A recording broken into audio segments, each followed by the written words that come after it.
જય માતાજી, જય સોનબાઈમાં હું છું દેવાયત ખવડ। હમણાં જ મેં ચાલી રહેલા વિવાદનો એક વિડીયો પાછો બીજો મારી સામે આવ્યો અને મેં સાંભળ્યો એટલે મને એવું લાગ્યું કે મારે જવાબ દેવો બહુ જરૂરી છે। પબ્લિક સુધી, સારા માણસ સુધી એક સારો મેસેજ પહોંચે એટલા માટે।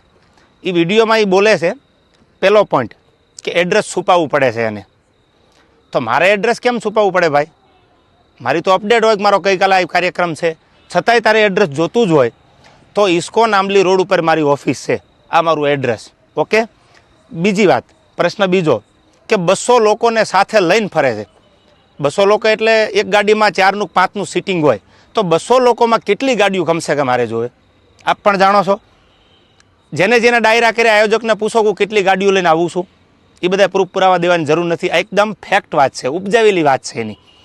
ત્રીજી વાત કરું તો સમાધાન કરવા માટે 50 લોકોને દોડાવ્યા, આવો એ બ્લેમ કરે છે મારી પર। હું સમાધાન કરવા દોડાવું? તું એવડી મોટી કોઈ તોપ નથી તો હું સમાધાન કરવા માટે 50 લોકોને દોડતા? ઓથેન્ટિક પુરાવો કે તે જ્યારે આ બનાવ બન્યો 2 વર્ષ પહેલાં સોનબાઈ માના મંદિરે જ્યારે સમાધાન કરવાનું હતું ત્યારે પ્રવીણદાન ગઢવી એટલે કે મોગલ સેનાના પ્રમુખ, મને ફોન આવ્યો પેલો દીપકભાઈ કાઠીનો અમદાવાદ કે પ્રવીણદાનને કામ છે। પ્રવીણદાનને કોન્ફરન્સમાં લીધા અને મને પ્રવીણદાને કીધું કે કોઈ પણ રીતે આ મામલો પતાવવાનો છે, તમે પ્લીઝ। મેં કીધું કાંઈ વાંધો નહીં, તમે પ્લીઝ ન બોલો। ત્યાર પછી મને ફોન આવ્યો મઢડાથી દાદુભાઈનો। દાદુભાઈએ કીધું કે તમારે સોનબાઈ માના મંદિરે આવવાનું છે। એટલે મેં કીધું કે આવું ખરો પણ માફી નહીં માગું। તો દાદુભાઈએ કીધું કે માફી માંગવા બોલાવાના નથી। આ વાત થયા પછી હું મઢડા સોનબાઈ માના મંદિરે રાજકોટથી જવા તૈયાર થયો। એટલે તું એવી કોઈ મોટી તોપ નથી કે મારા સમાધાન માટે 50 લોકોને તારી પાછળ દોડાવવા પડે। મારે બહુ જાજી વાત કરવી નથી, કારણ કે પબ્લિક પાસે, ઓડિયન્સ પાસે એટલો બધો સમય નથી આ ફાલતુ વાતું સાંભળવાનો।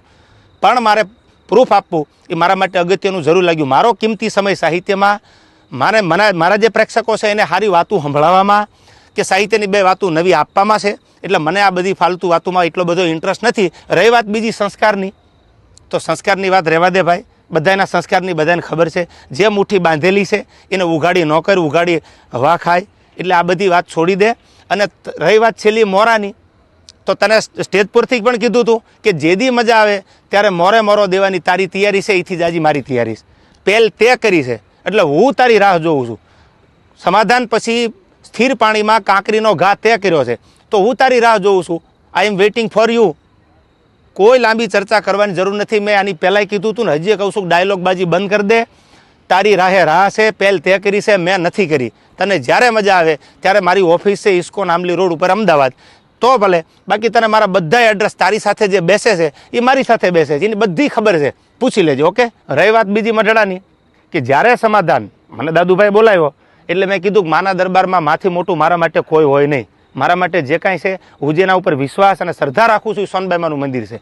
એટલે મેં માફી માંગી લીધી, નો ડાઉટ, વાત પૂરી થઈ ગઈ। ત્યાર પછી એવું બોલ્યો કે સમાધાન પછી આ ભાઈએ ચાળા કર્યા છે। એક પણ ચાળાનો વિડીયો બતાવી દે, ઓડિયો બતાવી દે તો હું માનું કે તું સાચો છો।